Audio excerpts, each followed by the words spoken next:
오늘 하나님께서 우리들에게 주신 말씀은 누가복음 23장 33절에서 43절 말씀입니다. 해골이라 하는 곳에 이르러 거기서 예수를 십자가에 못 박고 두 행악자도 그렇게 하니 하나는 우편에 하나는 저편에 있더라. 이에 예수께서 이르시되 아버지 저들을 사하여 주옵소서 하는 것을 알지 못함이니이다 하시더라. 그들이 그의 옷을 나눠 제비 뽑을새 백성은 서서 구경하는데 관리들은 비웃어 이르되 저가 남을 구원하였으니 만일 하나님이 택하신 자 그리스도이면 자신도 구원할지어다 하고 군인들도 희롱하면서 나와 신포도주를 주며 이르되 내가 만일 유대인의 왕이면 내가 너를 구원하라 하더라. 그의 위에 있는 유대인의 왕이라 쓴 패가 있더라. 달린 행악자 중 하나는 비방하여 이르되 내가 그리스도가 아니냐 너와 우리를 구원하라 하되 하나는 그 사람을 꾸짖어 이르되 내가 동일한 정죄를 받고서도 하나님을 두려워하지 아니하느냐 우리는 우리가 행한 일에 상당한 보응을 받은 것이니 이에 당연하거니와 이 사람이 행한 것은 옳지 않은 것이 없느니라 하고 이르되 예수여 당신의 나라에 임하실 때에 나를 기억하소서 하니 예수께서 이르시되 내가 진실로 내게 이르노니 오늘 내가 나와 함께 낙원에 있으리라 하시니라. 아멘. 오늘 저희들은 함께 세상의 십자가라는 제목으로 하나님의 말씀을 나누도록 하겠습니다. 대학교 1학년 때 친했던 친구 하나가 있습니다. 그 친구 이름은 효원입니다. 남자친구인데 이 친구는 교회를 한 번도 나가지 않았습니다. 그 가족 자체가 한 번도 교회를 나간 적이 없었습니다. 근데 하루는 그 친구가 십자가에 관련된 신기한 이야기를 해주는 것입니다. 아버지가 장례식장에 갈 때마다 교회를 나가신 적이 한 번도 없는데 이쑤시개를 쪼개서 그걸로 십자가 모양을 만든다고 합니다. 그리고 그것을 주머니에다 넣고 장례식장에 나간다고 이야기해 주었습니다. 그 이유인즉슨 혹시나 장례식장에 있는 악한 영들이 본인에게 붙지 않게 하기 위해서 십자가를 나름 의지하고 있었던 것입니다.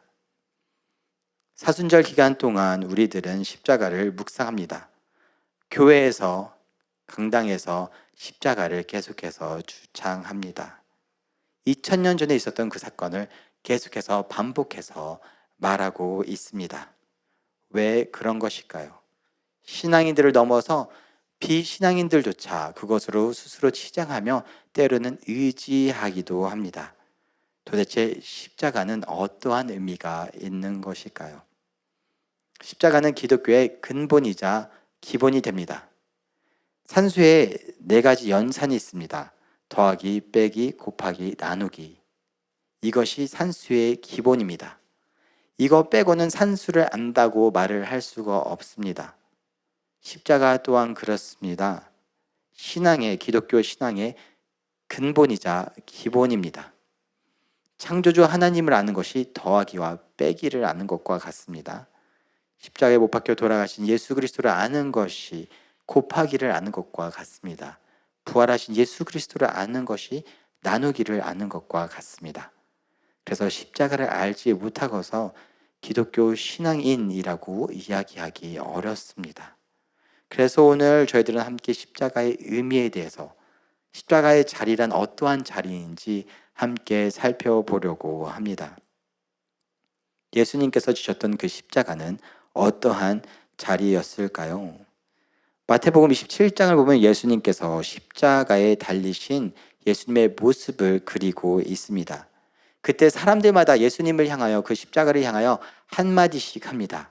그들이 어떠한 말을 했을까요? 마태복음 27장 39절과 40절 말씀 함께 읽습니다. 지나가는 자들은 자기 머리를 흔들며 예수를 모욕하여 이르되 성전을 헐고 사흘에 짓는 자여 내가 만일 하나님의 아들이어든 자기를 구원하고 십자가에서 내려오라 하며. 아멘. 지나가는 사람들이 십자가에 달리신 예수님을 향하여 한마디씩 합니다. 어떤 말입니까? 모욕하는 말입니다. 아니, 성전을 무너뜨리고 3일 만에 다시 짓는다며, 하나님의 아들이라며, 십자가에서 한번 내려와 봐 하면서 모욕하는 말을 합니다. 또한 종교 지도자들이 있습니다. 종교 지도자들도 지나가면서 한마디씩 합니다. 마태복음 17장 41절과 42절 말씀 함께 읽습니다.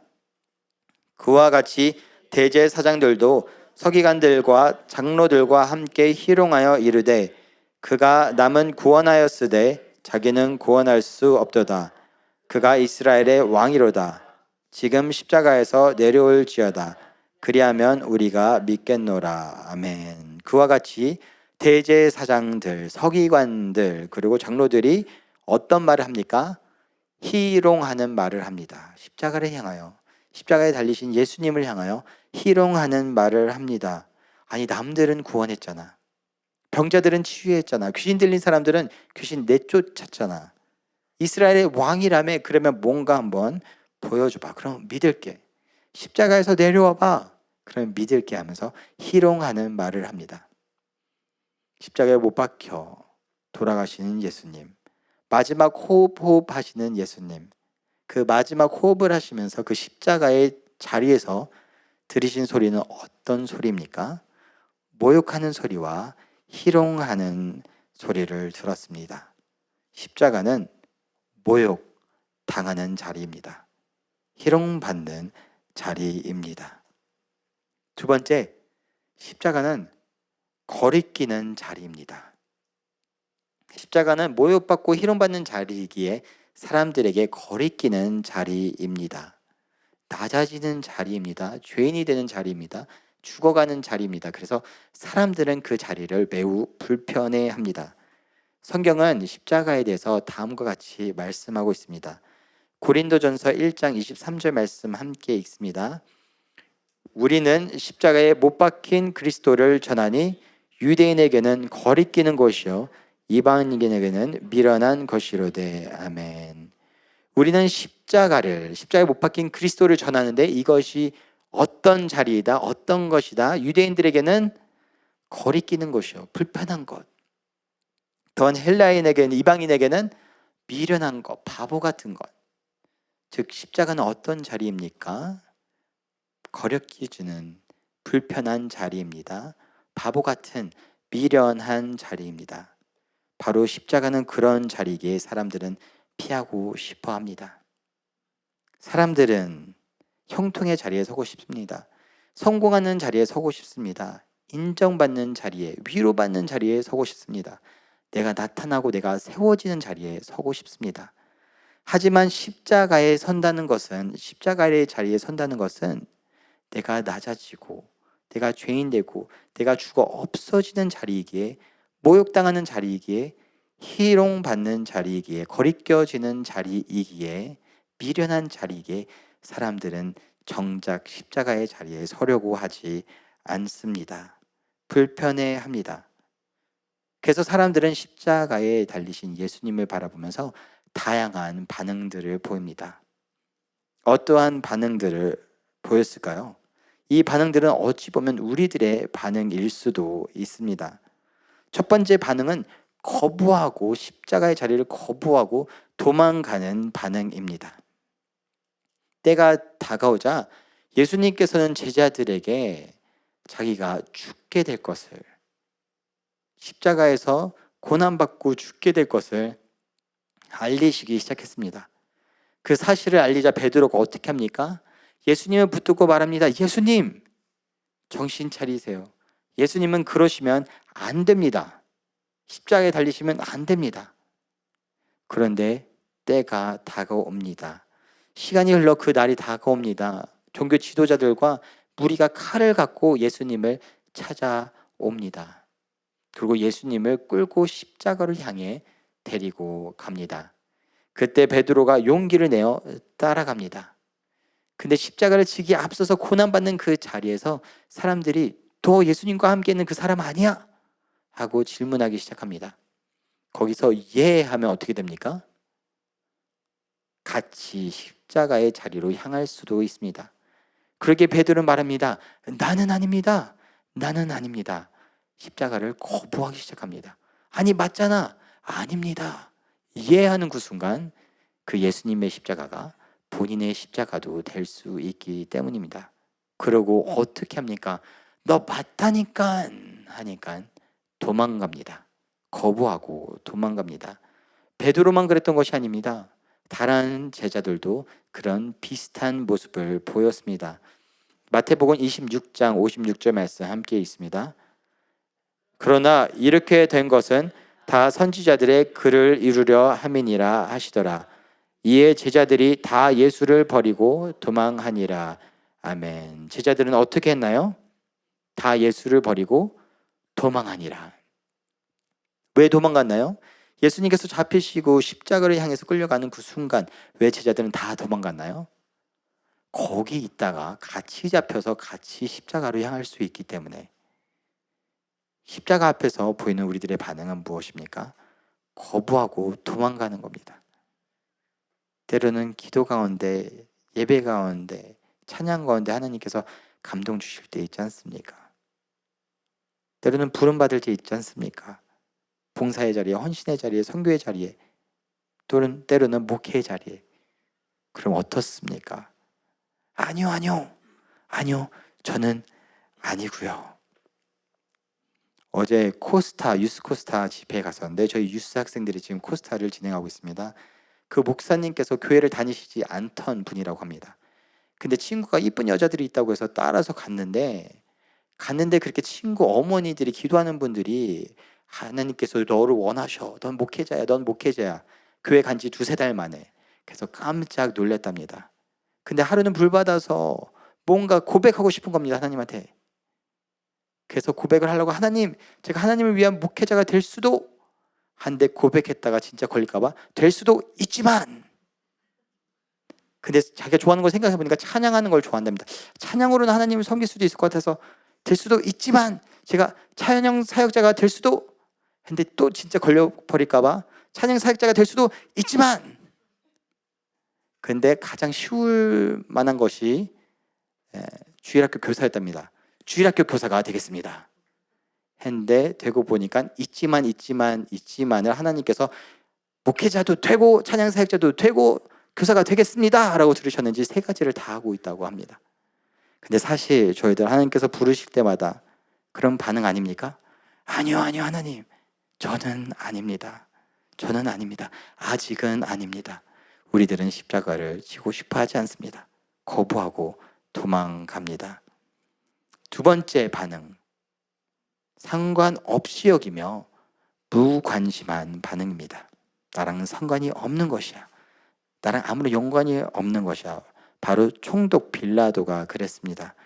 종교 지도자들이 예수님을 빌라도에게로 데리고 옵니다. 이 사람은 사회에 많은 무리를 일으킨 사람입니다. 이 사람을 처형해야 합니다.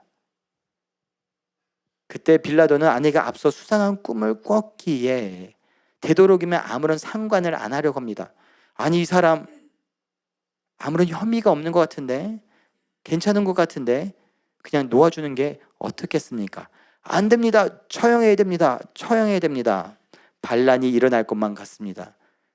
그래서 어떻게 합니까? 자신의 문제는 아니라는 것이 자기는 여기에 아무런 상관이 없다는 것을 확연하게 가시적으로 보이고자 합니다. 마태복음 27장 24절 말씀 함께 읽습니다. 빌라도가 아무 성과도 없이 도리어 밀란이 나르는 것을 보고 물을 가져다가 무리 앞에서 손을 씻으며 이르되 이 사람의 피에 대하여 나는 무죄하니 너희가 당하라. 아멘. 빌라도는 무엇을 합니까? 물을 가져다가 손을 씻으면서 나 아무런 상관이 없는 사람이야. 이 십자가와 관련해서 이 피와 관련해서 나는 아무런 상관이 없는 사람이야 하면서 손을 때려갑니다. 나만 손에 안 보면 돼. 나만 피해 안 보면 돼. 내 손만 깨끗하면 돼. 나의 십자가만 아니면 돼. 빌라도는 분명 자신의 손을 깨끗이 씻으면서 손을 뗀 줄 알았습니다. 하지만 신앙 고백을 할 때마다 본디오 빌라도에게 고난을 당하사 십자가에 못 박혀 돌아가시고 누구 책임입니까? 빌라도도 책임이 있습니다. 우리 모두의 책임입니다. 왜? 그 십자가는 우리 모두의 십자가이기 때문에. 빌라도는 손을 턴 줄 알았는데 하나님의 관점에서 볼 때 그 십자가는 우리 모두의 십자가이기 때문에 빌라도가 절대 자유할 수 없는 것입니다. 하지만 때로는 우리는 그런 반응을 합니다. 나만 아니면 돼. 나만 피해 안 보면 돼. 나만 깨끗하면 돼. 하나님, 저 말고 다른 사람만. 세 번째 반응은 무엇입니까? 바로 변심하는 것입니다. 십자가를 따르는 것 같다가 변심하는 겁니다. 예수님께서 나귀 새끼를 타시고 예루살렘으로 입성하십니다. 입성하실 때 사람들이 환호합니다. 예수님께서 오셨다. 왕께서 오셨다. 호산나, 호산나. 무언가 다윗의 왕조를 다시 세울 것만 같습니다. 솔로몬의 영광을 다시 세울 것만 같습니다. 새로운 왕이 도래한 것 같습니다. 그래서 그들은 찬양합니다. 근데 얼마 지나지 않아 예수님의 뒷모습을 보는데 별거 없어 보입니다. 잡혀 있습니다. 십자가로 향하고 있는 것 같습니다. 죽음으로 향하고 있는 것 같습니다. 그러자 분명 큰 무리들이 예수님을 찬양하면서 호산나 했던 그 무리들이 어떠한 소리를 내고 있습니까? 마태복음 27장 22절과 23절 말씀 함께 있습니다. 빌라도가 이르되 그러면 그리스도라 하는 예수를 내가 어떻게 하랴? 그들이 다 이르되 십자가에 못 박혀야 하겠나이다. 빌라도가 이르되 어찌미냐? 무슨 악한 일을 하였느냐?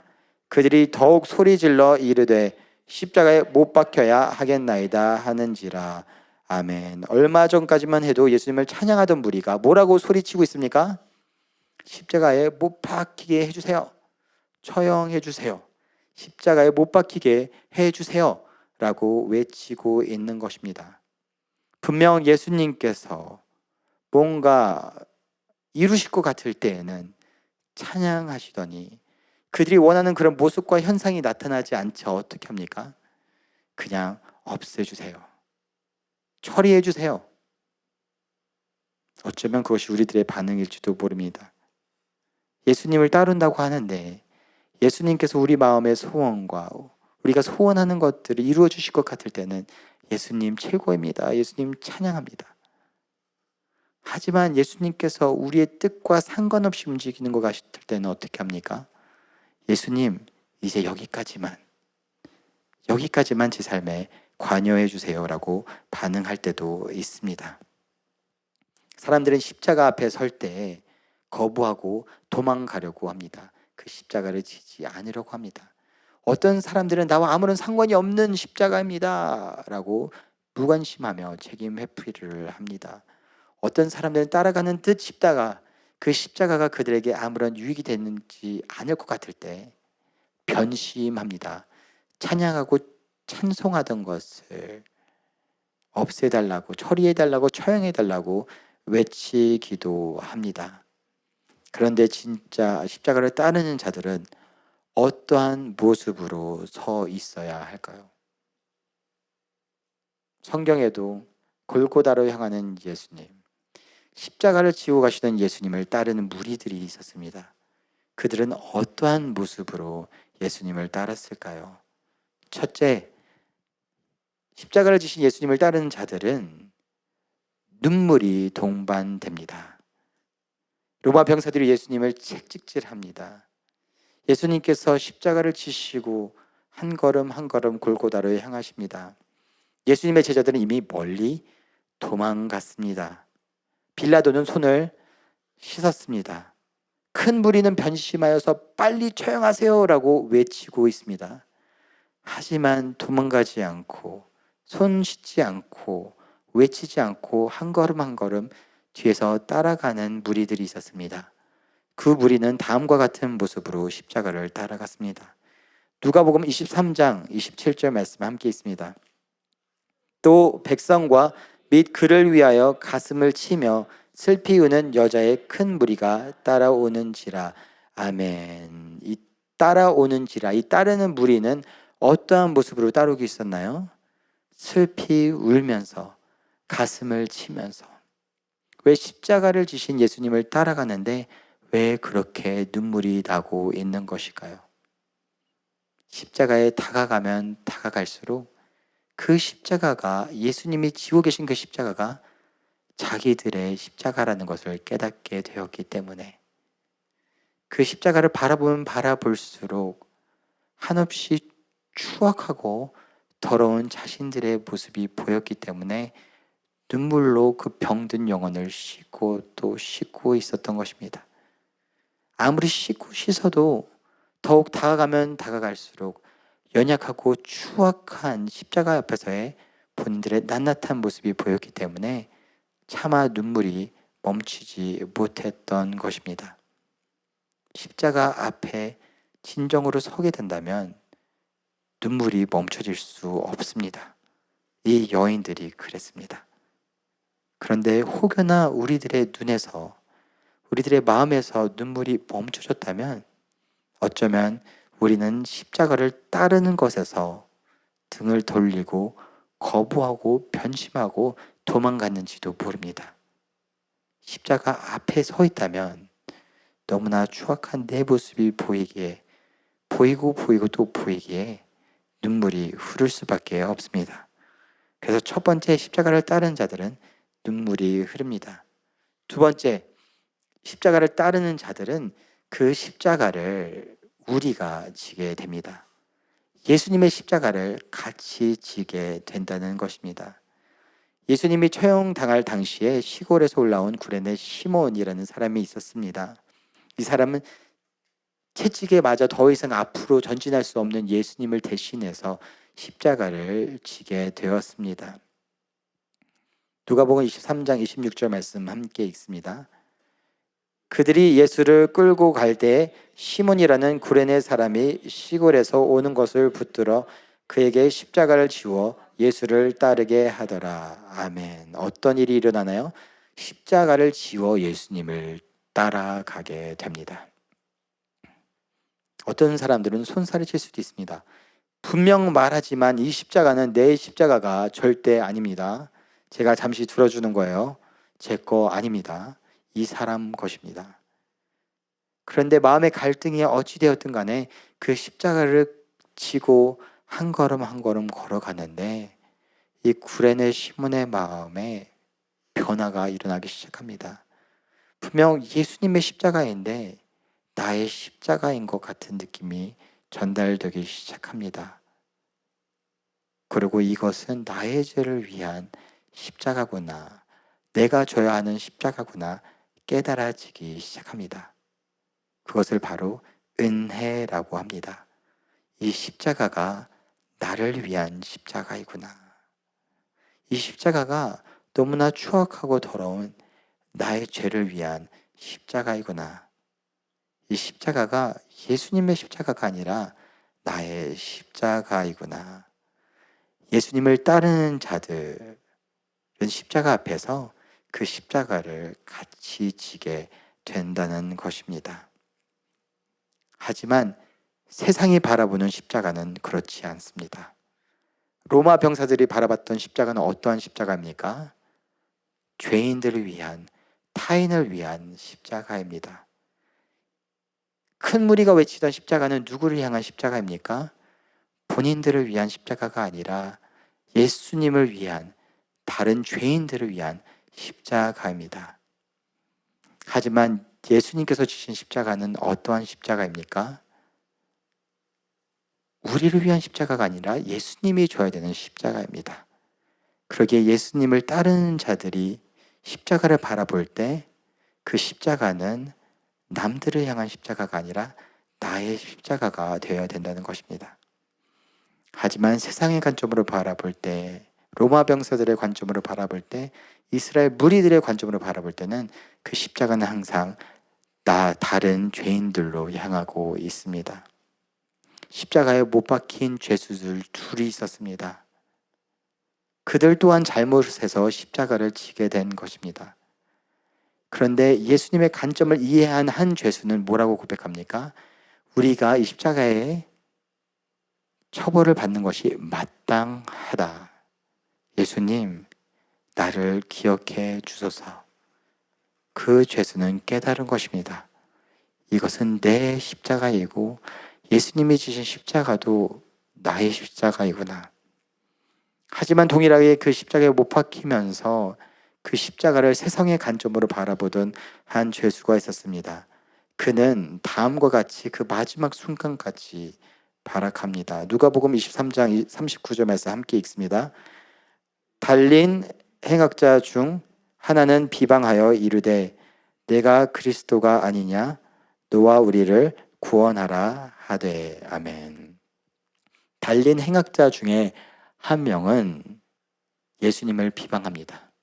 예수님, 여기서 우리 한번 끌어내려주세요. 저 여기 있어야 될 사람이 아닙니다.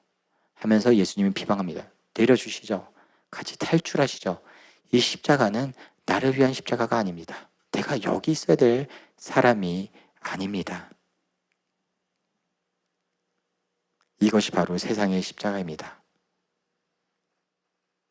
죄인인데, 죄를 범했는데 그 십자가에 달려있는데도 불구하고 자신을 위한 십자가가 아니었습니다. 왜?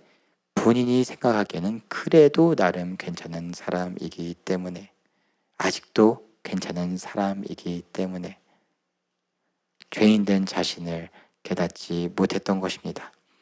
하지만 하나님의 관점에서 볼 때 하나님께서 뭐라고 말씀하십니까?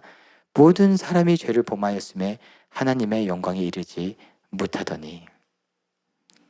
하나님의 십자가 앞에 선 그 어느 누구도 자유하지 못합니다. 그러기에 기도하옵기는 여러분과 저 예수 그리스도의 십자가를 따르는 우리 되기를 소원합니다. 이 사순절 기간, 고난 주간을 바라보면서 그 십자가를 따르며 눈물이 멈추지 않는 여러분과 저 되기를 소원합니다. 고난 주간 십자가를 따르며 이 십자가는 그 어느 누구의 십자가도 아닌 나를 향한 십자가, 나를 위해 지신 십자가임을 깊이 깨닫는 여러분과 저 되기를 소원합니다.